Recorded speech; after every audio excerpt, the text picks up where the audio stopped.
Hello friends, vision to गोल में आपका स्वागत है। नेटवर्क टोपोलॉजी में हम लोग इम्पोर्टेंट लॉज देख रहे थे, तो उसमें हमने ओम्स लॉ देख लिया था। अभी हम देख रहे हैं केवीएल, किरचॉफ्स वोल्टेज लॉ। तो आइए देखते हैं किरचॉफ्स वोल्टेज लॉ की स्टेटमेंट क्या कहती है। The algebraic sum of potential difference in a close loop is must be equal to zero. यानी कि किसी भी क्लोज लूप में सभी वोल्टेज का समेशन क्या मिलेगा, जीरो मिलेगा। तो आइए इसे समझने के लिए एक सिंपल सा सर्किट लेते हैं। तो ये हमने एक सिंपल सा सर्किट लिया हुआ है। अगर इस सर्किट में हम ए से बी, बी से सी, सी से डी और डी से ए की तरफ जाए तो हमें समेशन ऑफ डेल्टा वी क्या मिलेगा, इक्वल टू जीरो मिलेगा। तो ये है सिंपल सा केवीएल। तो अगर केवीएल लॉ किस पर बेस है ये किसी ने पूछा तो उसका सिंपल सा जवाब है law of conservation of energy. तो आइए कुछ रूल्स है केवीएल अप्लाई करने के, तो वो रूल्स देखते हैं और केवीएल पर्टिकुलर सर्किट में कैसे अप्लाई करते हैं वो देखते हैं। Thank you. तो केवीएल अप्लाई करने का एक सिंपल सा रूल है। अगर हम वोल्टेज सोर्स में माइनस से इंटर कर रहे हैं तो वोल्टेज सोर्स का आंसर हम माइनस में लिखेंगे और बाकी जितने भी एलिमेंट्स सर्किट में हैं वो सब प्लस में लिखेंगे। आइए फिर से एक बार पढ़ते हैं। अगर हम वोल्टेज सोर्स में माइनस से इंटर कर रहे हैं तो वोल्टेज सोर्स का आंसर माइनस में लिखेंगे और बाकी जितने भी एलिमेंट्स सर्किट में हैं वो सारे प्लस में लिखेंगे। तो केवीएल की स्टेटमेंट हमने देख ली थी और केवीएल अप्लाई करने का एक सिंपल सा रूल भी देख लिया था। वो रूल हमारा क्या था, अगर हम वोल्टेज सोर्स में माइनस से इंटर कर रहे हैं तो हम आंसर वोल्टेज सोर्स का आंसर माइनस में लिखेंगे और बाकी जितने भी एलिमेंट्स हैं वो सब प्लस में लिख देंगे। अभी आइए, उन्होंने एक हमें सम दिया है, find the current through given circuit. अभी इस सर्किट में से जो करंट फ्लो होने वाला है वो हमें फाइंड आउट करना है। तो आइए केवीएल से शुरुआत करते हैं। तो मान लेते हैं कि इस सर्किट में जो करंट फ्लो होने वाला है वो क्लॉकवाइज डायरेक्शन में फ्लो होगा और उस करंट को नाम देते हैं I1। तो आइए देखते हैं। अभी यहाँ पे जो करंट फ्लो हो रहा है वो क्लॉकवाइज डायरेक्शन में फ्लो हो रहा है और वो वोल्टेज सोर्स से माइनस में इंटर कर रहा है।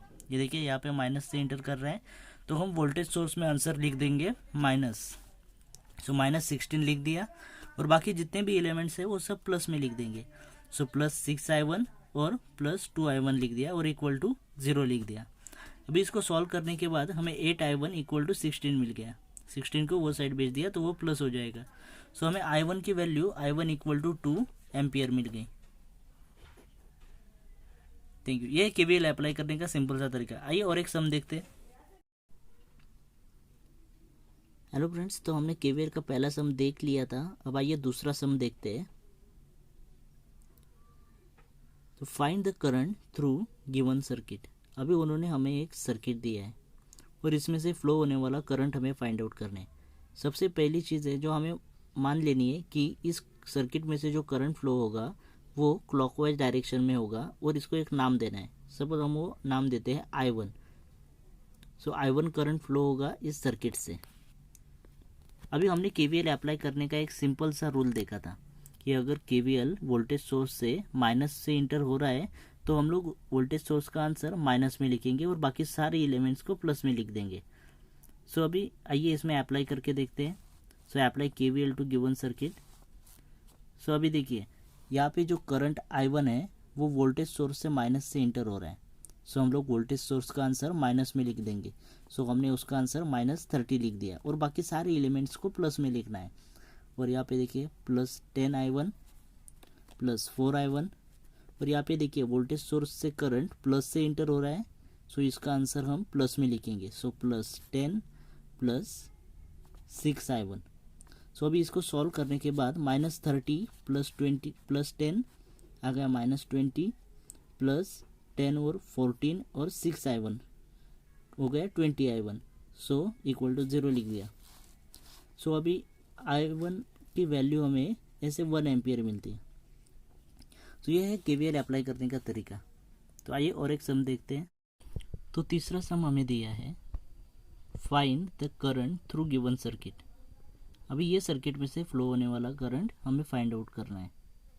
तो सबसे पहले जो सर्किट हमें दिया है उसमें हमें क्या करना है, एक करंट फ्लो मान लेना है।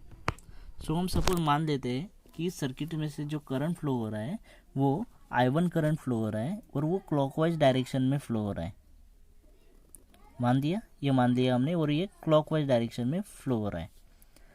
तो आइए apply KVL to this circuit. तो हमने रूल पढ़ा था कि अगर वोल्टेज सोर्स से माइनस में इंटर कर रहा है तो वोल्टेज सोर्स का आंसर हम माइनस में लिखते हैं। तो आइए यहाँ पे देखते हैं, ये देखिए यहाँ पे माइनस से इंटर कर रहा है तो वोल्टेज सोर्स का आंसर हम माइनस में लिख देंगे और बाकी सारे एलिमेंट्स को प्लस में लिखना है। सो 10I1 लिख लिया प्लस 10I1 लिख लिया, और यहाँ पे देखिए वोल्टेज सोर्स का फिर से माइनस में से इंटर कर रहा है, सो -70 लिख लिया और प्लस 10I1 लिख लिया और इक्वल टू 0 में कर दिया। अभी -20 और -70 -90 हो गया और प्लस 10 और ये 30I1 हो गया इक्वल टू 0। अभी ये -90 को वो साइड भेज देंगे, सो +90 हो जाएगा। सो I1 हमें मिल जाएगा 3 एम्पियर। सो ये है KVL अप्लाई करने का सिंपल सा तरीका। सो ये हो गया एक लूप में हम KVL कैसे अप्लाई करते हैं। आने वाले सम्स में हम देखेंगे कि 2 लूप होंगे तो हम KVL कैसे अप्लाई करेंगे। Thank you. अगर वीडियो अच्छी लगे तो लाइक करें, शेयर करें, सब्सक्राइब करें। Thank you.